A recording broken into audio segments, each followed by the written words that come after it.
कि तू जाएगा तो जाएगा कहाँ, मैं भी, शैतान भी यहाँ पर मौजूद है, शैतान भी यहाँ पे मौजूद है। तो उसने अब दाऊद को ट्रैप करना चाहा। किसको ट्रैप करना चाहा?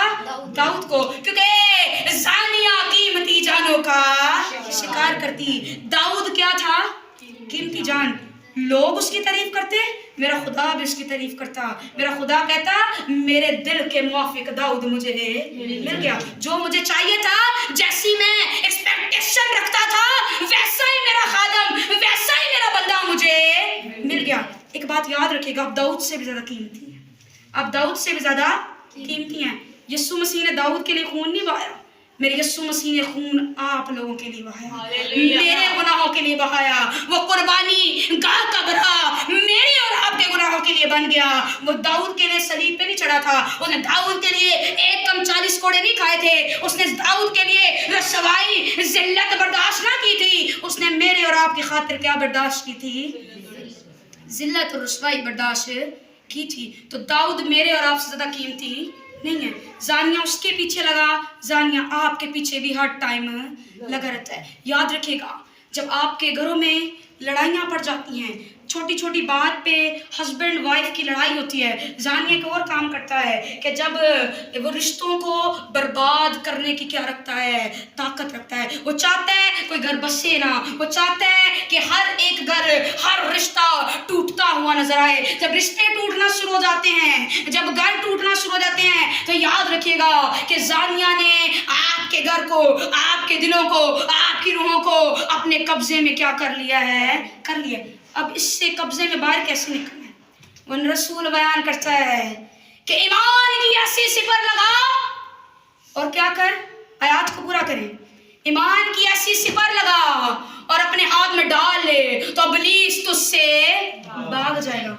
हम अपनी ताकत से जानिया के साथ नहीं लड़ सकते, क्योंकि ये तो नजर ही नहीं आती। वो कहते हैं कब पता चले कि कौन सी तस्वीर या कौन सी बदरूह कहाँ से आ पड़े। तो इसी तरह ना अपनी विल पावर से, ना अपनी ताकत से, ना अपने जोर से जानिया से मुकाबला कर सकते हैं, बल्कि लड़ सकते हैं तो अपने ईमान की सिपर से। किससे लड़ सकते हैं? ईमान की सिपर से। तो अब क्या हुआ? दाऊद को जानिया देख रहा है कि दाऊद करता क्या है, दाऊद है क्या चीज, दाऊद के पीछे पीछे। अब याद रखिएगा, जो गुनाह दाऊद ने किया, दाऊद तो इतना समझदार बादशाह था, दाऊद तो सोच समझ के काम करने वाला शख्स था, दाऊद तो हर काम करने से पहले सोचता, फिर समझता, गौर करता, इख्तियार रखता, फिर उस काम को करता। लेकिन जो गुनाह दाऊद ने किया वो उसने खुद ना किया, बल्कि उससे करवाया गया। अब याद रखिए, बादशाह अपने महल में सोता और एकदम दिल करता है कि छत पे चला जाऊं, और जब टेरेस पे जाके टहलने लगा तो खुद ब खुद एक औरत भी वहां पे आ जाती है। ये एक साजिश थी, ये प्री प्लान था, ये कोई हादसा नहीं था, ये दाऊद ने गुनाह ना किया था, ये जानिया की एक प्री प्लान, जो पहले से प्लान की हुई तस्वीरें थी, ये वो थी, जो पहले से प्लान किए हुए मंसूबे थे, ये वो थे कि खुदा का दाऊद जब बंदा जो उसका मुकद्दसीन है, वो जब छत पे आए तो मैं औरत को भी फिर लेकर आऊंगा, मैं औरत को भी फिर लेकर आऊंगा और उससे ऐसा गुनाह कराऊंगा कि खुदा दाऊद से क्या हो जाएगा? खफा हो जाएगा। खुदा दाऊद से क्या हो जाएगा? खफा हो जाएगा। तो याद रखिए कि औरत पहले वहां मौजूद ना थी, और माँ आका क्या करते हैं, बादशाह क्या करता है कि एक टेरेस के एक कोने पे, किनारे पे जाके खड़ा होता है कि मैं ठंडी हवा लेता हूँ, और औरत भी खुद ही वहां पे आ मौजूद होती है। ये जानिया की चलाकी हैं। जब आपको कोई आके कहे कि आज ताजपोशी करके आते हैं, ताजपोशी करके आते हैं, आज कोई चुन्नी चढ़ाते हैं, तो याद रखिएगा वो कोई हादसा नहीं होता, वो प्री प्लान होता है, वो जानिया की तस्वीरें होती हैं। मैंने पहले बताया कि जानिया सिर्फ ज़नाकारी की तस्वीर नहीं है, ये हर तरह की बुरी तस्वीर है। इसको कहा ही बुरी तस्वीरें हैं ताकि लोगों को माइल करे, कीमती जानों का शिकार करे। ये आम जानों का शिकार नहीं करती, क्योंकि कोई भी शिकारी अपना जो वेपन है, अपना हथियार है, अपनी बुलेट जो है, अपनी गोली जो है, वो बेकार शिकारियों के ऊपर जाया नहीं करती। शिकारी हमेशा कीमती जानों का शिकार करता है। تو آپ تمام لوگ میرے یسوع مسیح کے لیے، میرے آقا کے لیے، تمام لوگ میرے یہوہ خدا کے لیے بہت قیمتی جان ہیں۔ آج یسوع مسیح کو قبول کریں، کیونکہ جب ایک جان زمین پہ توبہ کرتی تو آسمان پہ لاکھوں فرشتے کیا مناتے ہیں؟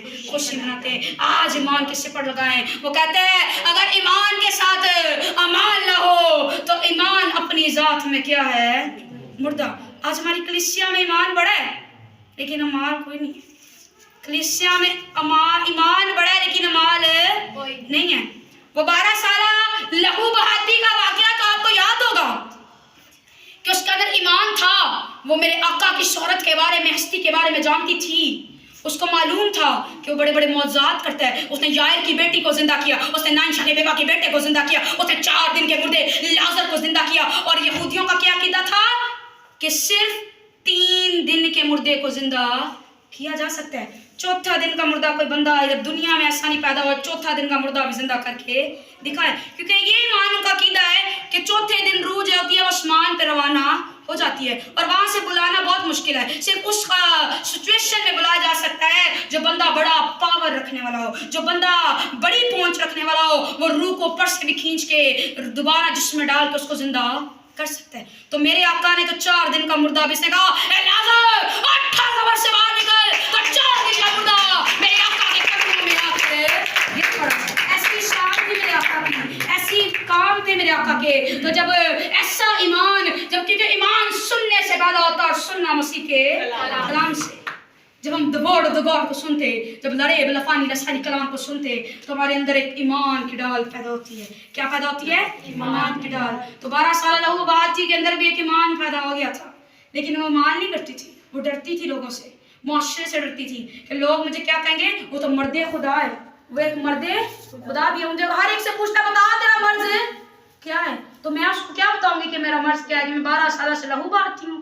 تو لوگ مجھے ناپاک عورت کہیں گے، لوگ مجھے میرے بارے میں کیا سوچیں گے، اس لیے اس نے اپنے ایمان کو کیا کر لیا، ڈھانپ لیا۔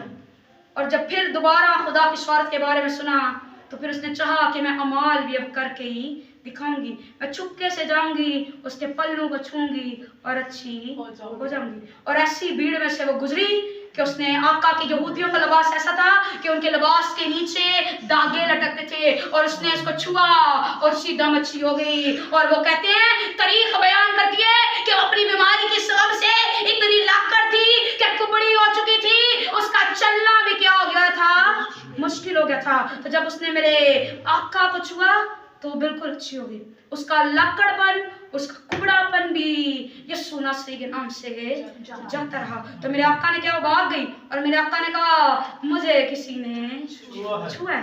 ہر ایک کے چھونے میں بھی فرق ہوتا ہے، ہسبینڈ کا وائف کو چھونے میں الگ فرق ہوتا ہے، باپ کا بچے کو چھونے میں الگ فرق ہوتا ہے، اسی طرح اس عورت کا میرے آقا کو چھونا بھی ایک الگ چھونا تھا۔ وہ چھونا نہ تھا، وہ رک گیا تو پترس نے کہا تو دیکھتا ہے کہ بھیڑ تجھ پہ گری پڑتی اور تو پھر بھی کہتا ہے کہ مجھے کسی نے چھوا۔ انہوں نے کہا نہیں، میرے اندر سے قدرت نکلی۔